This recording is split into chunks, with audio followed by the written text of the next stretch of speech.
Le 19 novembre 2017, la chaîne de télévision M6, à travers une de ses émissions célèbres, l'émission Capital, a publié un reportage qui était assez peu avenant avec certains grands noms en termes de visibilité, du développement personnel francophone, notamment Franck Nicolas et David Laroche.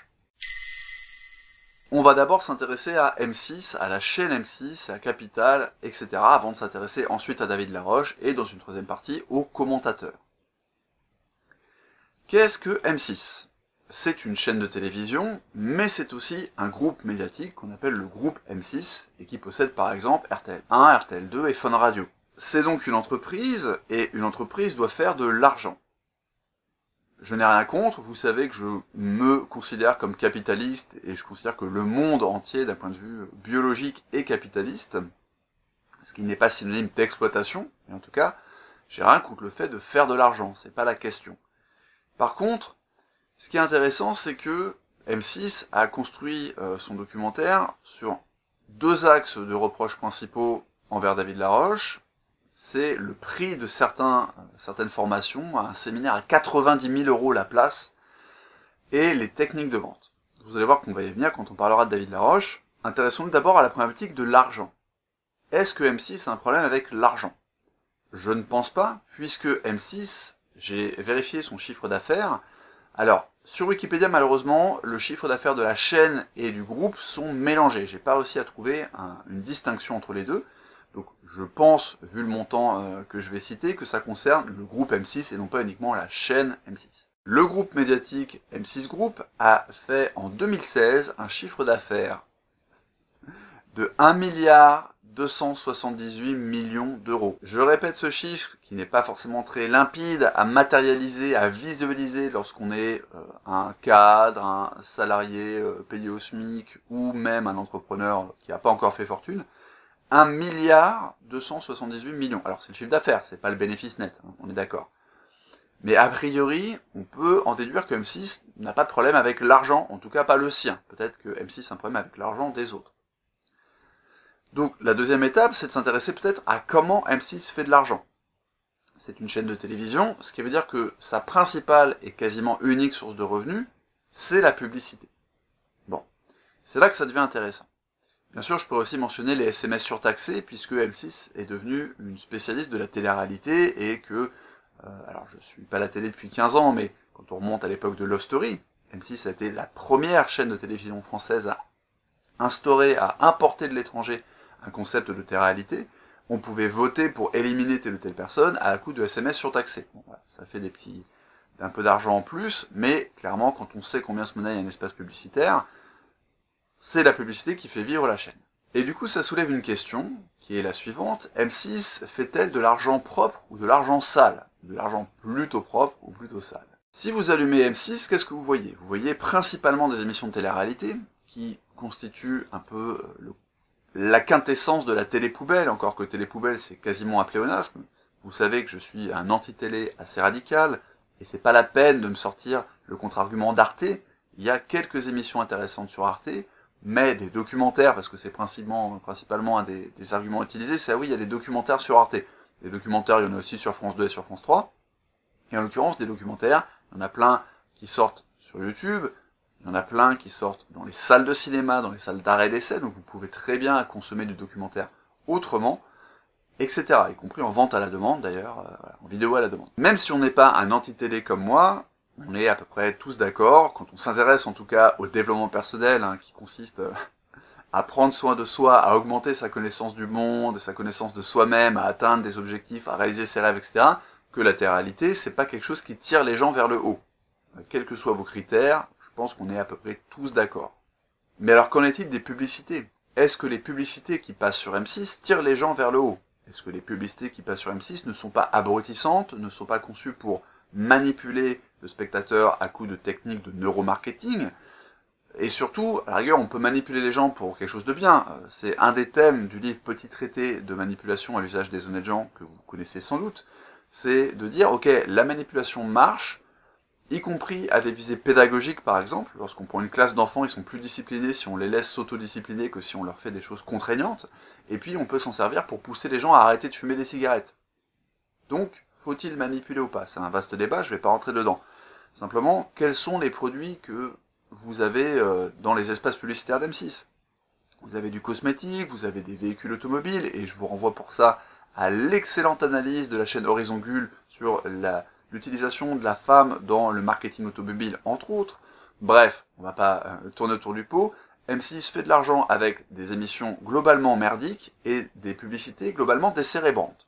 C'est important de garder ça en tête pour la suite. Et là où ça devient intéressant, si vous voulez, c'est que, puisque la publicité est la source principale de revenus d'M6, eh ben, on doit garder le spectateur captif. Le but de toute chaîne de télévision, c'est que vous restiez sur l'autoroute de ces programmes et que vous n'alliez pas voir la chaîne à côté. Le but d'une chaîne de télévision, même une chaîne publique d'ailleurs, c'est d'éviter le zapping, puisque les chaînes se regardent le nombril et regardent le nombril de leurs concurrents en termes plutôt d'audience. Je vous renvoie là aussi à l'excellente série de vidéos, il y en a deux, faites par le Trouble Fête, sur les liens entre publicité et contenu médiatique, dans les journaux d'abord, puis ensuite à la télévision. Il y a des passages très intéressants sur la télé-réalité notamment. Chercher à retenir le spectateur captif au sein d'un tunnel publicitaire et d'une autoroute de programme, ça pourrait presque ressembler à une approche d'endoctrinement sectaire, sauf que là on ne vend pas de l'idéologie, on veut juste capter votre attention. Je laisse le débat ouvert, on va y revenir. Alors, vous allez peut-être me répondre que Capital ou Zone Interdite, c'est pas des magazines comparables à la télé-réalité, voilà, c'est quand même un peu plus travaillé, il y a de l'investigation. Alors déjà, il faut bien comprendre comment marche une télévision, c'est une entreprise et les documentaires ont des contraintes de temps. Et à ma connaissance, il n'y a que Élise Lucet et l'équipe de Cache Investigation qui prend parfois une année entière pour faire un reportage. C'est pas le cas d'Envoyé Spécial, me semble-t-il, c'est pas le cas de Capital, c'est pas le cas de Zone Interdite, etc. Et je vous renvoie là encore, vous allez me dire que je renvoie à trop de sources extérieures, mais vous n'êtes pas obligé de les regarder. Je suis pas un grand fan de Cache Investigation, mais je mettrai en lien une interview d'Élise Lucet qui commence à dater, qui a 1 an je crois, pour la chaîne Thinkerview, une chaîne que je vous recommande, qui fait partie des chaînes que je recommande, une chaîne de hackers qui interviewe plein de gens très différents sur YouTube, et l'interview est assez intéressante puisqu'on y évoque les méthodes d'Élise Lucet, de son équipe, et l'intervieweur essaye aussi de l'amener parfois sur des tâches aveugles, sur des contradictions, voilà. Donc c'est une interview de qualité. Mais puisqu'on parle de Cache Investigation et du journalisme d'investigation, il y a quelque chose que je voudrais souligner, c'est qu'un journaliste, c'est pas un scientifique. Imaginons que l'équipe de Capital soit sincère lorsqu'elle s'attaque au développement personnel. Si elle est sincère, elle peut souffrir très probablement d'un biais de confirmation parce qu'elle n'a pas forcément ni l'envie ni le temps. Je rappelle, c'est une chaîne de télévision, il y a des rythmes de production à tenir. Elle n'a pas forcément l'envie et le temps d'aller checker des contre-arguments, etc. Ça, c'est dans l'hypothèse où l'équipe est de bonne volonté, de bonne foi et bien intentionnée. Et veut juste défendre la veuve et l'orphelin en révélant un grand escroc au grand jour. La deuxième possibilité, c'est que l'équipe est de mauvaise foi, parce que son but, c'est pas d'informer les gens, mais c'est de trouver du contenu putaclic, l'équivalent d'une miniature sur YouTube avec des gros seins énormes que vous verrez jamais dans la vidéo, mais qui vous a fait cliquer. Le but de M6, c'est, je le répète, de vous garder captif. Ce qui veut dire que c'est plus simple de choquer les gens et de produire un documentaire construit un peu comme une fiction policière. On va avoir envie de rester pour savoir la suite, on va être choqué, on va commencer à s'énerver devant son écran, parce que ça va donner aux gens envie de rester malgré la coupure publicitaire. Ça, c'est très important de s'en rappeler. Vous pourriez me dire, ok, ce que tu as énuméré sur M6, c'est très très pertinent comme critique, mais ça ne prouve pas que ce qu'ils ont fait est faux, infondé, ou que leurs critiques sont illégitimes. Comme on dit en anglais, two wrongs don't make a right. Et vous avez raison, c'est pour ça qu'on va s'intéresser à David Laroche. Alors je précise que j'ai pas spécialement de sympathie pour David Laroche, parce que vous savez que je suis un des grands pourfendeurs de la loi de l'attraction. J'ai écrit il y a des mois un article sur la loi de l'attraction pour dire que c'était du bullshit. Et évidemment, David Laroche fait partie des coachs qui utilisent la loi de l'attraction comme technique, entre guillemets, ou en tout cas comme appât marketing. Donc déjà, je peux pas être très bienveillant envers lui, mais j'ai pas envie d'être malveillant non plus, tout simplement parce que il ne se résume pas à ça. Le résumé à la loi de l'attraction, ce serait un biais d'étiquetage. Il a également étudié la PNL, et la PNL, ça marche. Alors, il y a plein de dérives dans la PNL, comme il y a des dérives dans la psychologie, et même dans la médecine, etc. La PNL n'est pas un mouton blanc, mais à la base, c'est une technique qui est conçue pour marcher. L'autre chose qui fait que je suis pas un grand fan de David Laroche, hein, même si je lui reconnais d'avoir sans doute des vraies formations, des vraies compétences, c'est son attitude émotionnelle. Quand je vois David Laroche, je ne vois pas en face de moi quelqu'un qui est authentique. C'est peut-être un ressenti très personnel, et voilà, en fait, ça le regarde et ça regarde les gens qui adhèrent à ce qu'il fait. C'est juste que moi, ça me donne pas envie de regarder beaucoup de ses vidéos, et sur les centaines de vidéos qu'il a publiées, j'ai dû en voir une dizaine, je pense, ou peut-être une quinzaine grand maximum. Je reconnais néanmoins que 2 ou 3 de ces vidéos m'ont touché et m'ont inspiré. C'est pour ça que j'essaie d'aborder le problème avec de la distance. Les 2 choses principales qui sont reprochées à David Laroche, c'est le prix, ces fameux séminaires à 90 000 €, et puis les techniques de vente. Alors, sur le prix des séminaires, on va résoudre ça tout de suite. C'est très simple. Si les gens peuvent se le payer, il a raison de les vendre à ce prix-là. J'ai souvent une posture de rebelle du développement personnel. J'aime bien me définir comme le punk du développement personnel. Et c'est pour ça que je tiens à faire du débunkage notamment. C'est pour ça que j'ai fait un débunkage sur les accords Toltec sur mon site. J'ai publié cette vidéo sur le débunkage du développement personnel, où je parlais des méfaits justement de la pensée magique dans le développement personnel, et notamment dans les lois de l'attraction. Je suis souvent dans une posture de critique, quelqu'un qui apporte quelque chose de nouveau, etc. Néanmoins, là-dessus, je rejoins ce que disent beaucoup de personnes, c'est légitime de vendre des produits extrêmement chers, des produits ultra méga premium, si vous avez un public pour les vendre. Et comme vous n'êtes pas forcément tous des entrepreneurs, ou des coachs, ou des gens qui préparaient un projet de web entrepreneuriat, je vous explique très simplement comment ça se passe. Pensez aux poupées russes. D'accord ? Pensez au matrioshka. Si vous avez 50 clients, moi je viens de sortir une formation par exemple qui s'appelle 6 jours pour agir contre la procrastination, j'en profite pour parler de ce produit, elle coûte 130 €.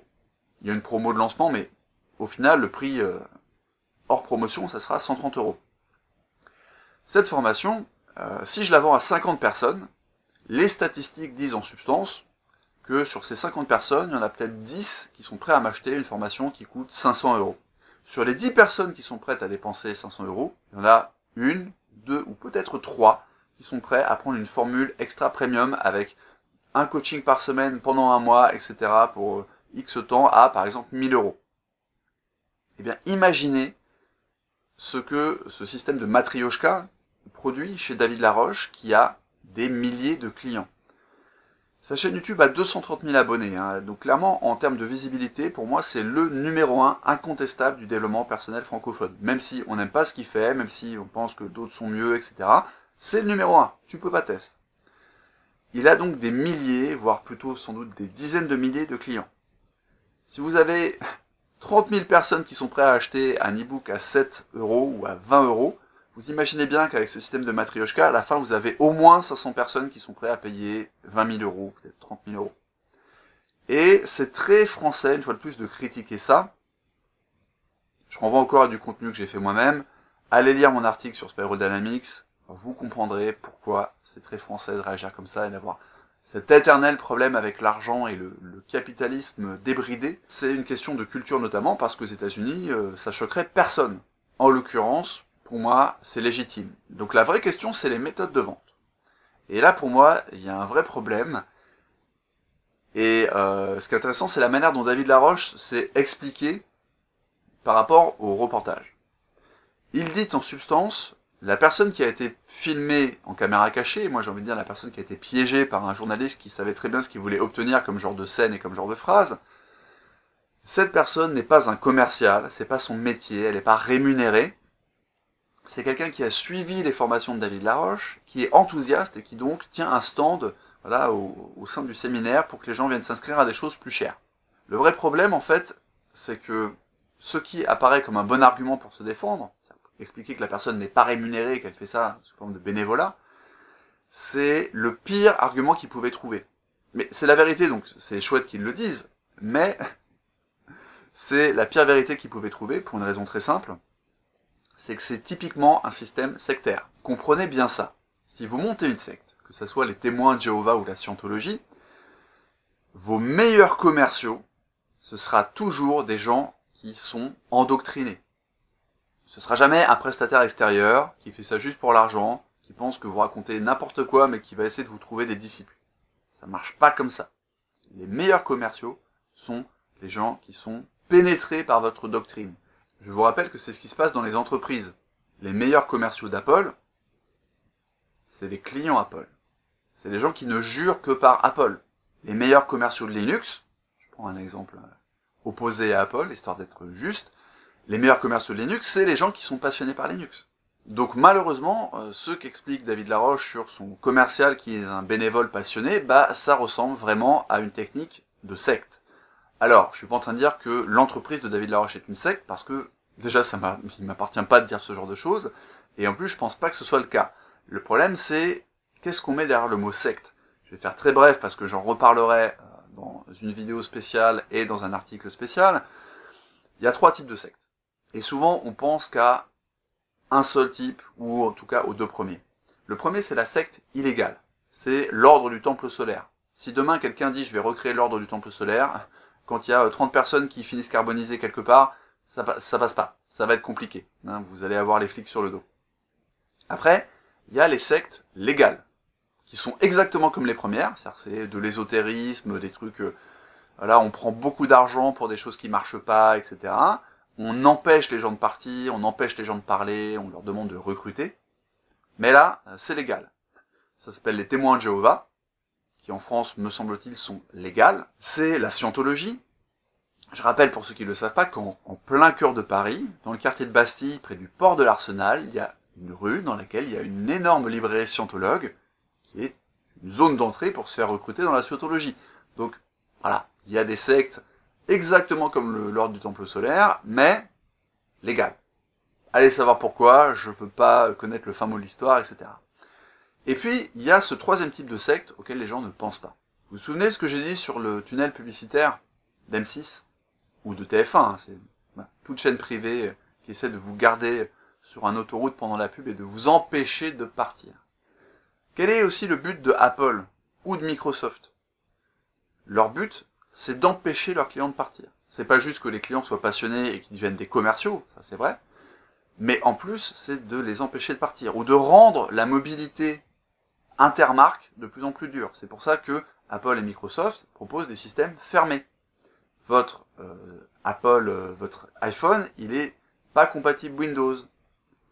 Votre format Windows de WMA, il est pas compatible sur certains players MP3 de chez Sony, Samsung, etc. Vous pouvez trouver le même exemple dans les jeux vidéo. Par exemple, même si vous n'êtes pas gamer, vous avez sans doute entendu parler des Dark Souls. Dark Souls, développé par une boîte qui s'appelle From Software. From Software fait un nouveau jeu et cette fois Sony met de l'argent. Ok, Sony met de l'argent, donc on peut dire ils ont une part de la propriété intellectuelle du jeu, c'est pas la question, c'est légitime. Mais du coup, comme c'est Sony qui a financé en partie le jeu, ça sort uniquement sur PlayStation 4. Ce n'est pas adapté sur PC, ce n'est pas adapté sur d'autres consoles. C'est une exclusivité. Et d'un certain côté, notre culture nous amène à dire, oui, Sony a mis de l'argent, donc c'est normal. Mais le but, c'est d'obliger les gens à acheter une PS4, parce que c'est le seul moyen de jouer à ce jeu. Le but de toute entreprise, c'est de vous enfermer dans son système. C'est de vous enfermer dans son écosystème de produits. Ça ressemble quand même vachement à une dérive sectaire. Peut-être que vous me trouvez trop gentil avec David Laroche, mettez-moi tout ça dans les commentaires, maintenant je vais m'intéresser justement aux commentateurs. Parce que, ce que j'ai vu comme réaction quand j'ai tapé M6 Capital David Laroche sur internet, c'est surtout des vidéos ou des articles faits par des coachs. Et je voulais expliquer pourquoi les gens commentaient. La première raison qui fait qu'il y a autant de coachs qui ont commenté cette affaire, c'est le marketing, la recherche de visibilité. Ce que certains appelleraient le growth hacking. Quand vous commentez ce genre d'affaires, vous avez une chance, parce que c'est un sujet d'actualité, même si moi je le commente avec 2 semaines de décalage, parce que c'est pas mon but principal de gagner de l'audience, mais c'est quand même mon but. Je fais évidemment cette vidéo parce que je pense que ça va m'apporter des vues, et que peut-être ça va m'apporter quelques nouveaux abonnés. Voilà, et si David Laroche voit cette vidéo, je l'invite à m'envoyer quelques dizaines de milliers d'abonnés en me recommandant. Le but c'est ça, vous commentez ce sujet parce que c'est un sujet d'actualité et donc c'est quelque chose qui marche sur YouTube et c'est ce qui fait que les analyses de fond peuvent parfois se faire un petit peu rares. Et puis comme vous êtes coach, ça va peut-être faire des clients, ça va peut-être faire des gens qui vont vous suivre, etc. Il n'y a aucun souci là-dessus, c'est légitime et j'ai envie de dire tout dépend de la qualité de l'analyse. Ce qui m'amène au deuxième point et à la deuxième explication. Si autant de coachs commentent cette affaire, c'est à cause du signalement de vertu. Le signalement de vertu, c'est une notion que j'ai découvert grâce à Stanislas Leloup de la chaîne Marketing Mania, petite dédicace à lui. Le signalement de vertu consiste à dénoncer quelque chose qui est jugé comme immoral ou scandaleux pour se faire mousser au sein d'un groupe. Alors ça peut être aussi pour se rassurer soi-même, évidemment, mais le but c'est de se distinguer des éventuelles brebis galeuses et des vilains petits canards pour dire, regardez, moi je suis conforme, moi j'ai des valeurs, moi je suis l'inverse de la déviance. Et en gros, les gens commentent cette affaire parce qu'ils ont peur d'être assimilés à David Laroche. Ils ont peur que le spectateur de M6 qui était sur son canapé et qui s'est mis à pester contre ces escrocs se détourne, soit un client perdu. Vous savez quoi, les gens qui font ça n'ont rien compris. Comme je l'ai expliqué dans le premier épisode de Check tes biais, lorsque des gens sont très polarisés sur un sujet, politique ou non politique, en fait, ils changent très difficilement d'avis. C'est très compliqué d'aller retourner les convictions de quelqu'un.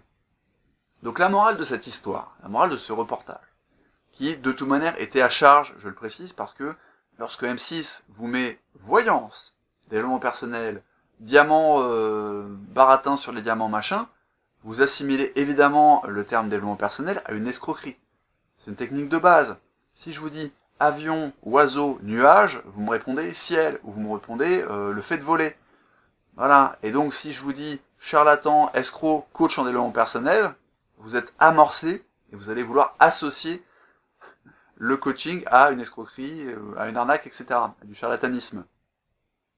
Donc, malgré les techniques d'M6 qui étaient clairement à charge et qui voulaient piéger les gens pour faire du buzz, pour faire du scandale, pour que peut-être la semaine d'après les gens se disent « Ah ouais, cette émission c'est trop, le nouveau cache investigation, il révèle des choses, tiens je vais regarder, je vais même rester pendant la pub », malgré tous ces efforts de manipulation et de communication, marketing, et en fait ça marche pas. Ceux qui sont anti-développement personnel, oui c'est sûr que ça va pas les faire changer d'avis dans l'autre sens, et les démentis de David Laroche, ils vont même pas aller les voir, ils vont pas suivre ce mec sur YouTube. Et puis les gens qui sont fans de David Laroche, c'est très peu probable que ça les retourne, et ça retournera surtout pas ceux qui payent déjà 90 000 € un séminaire. La personne qui en est à ce stade-là d'adhésion au projet de David Laroche, d'adhésion à ses techniques, etc., à son style, il changera jamais d'avis.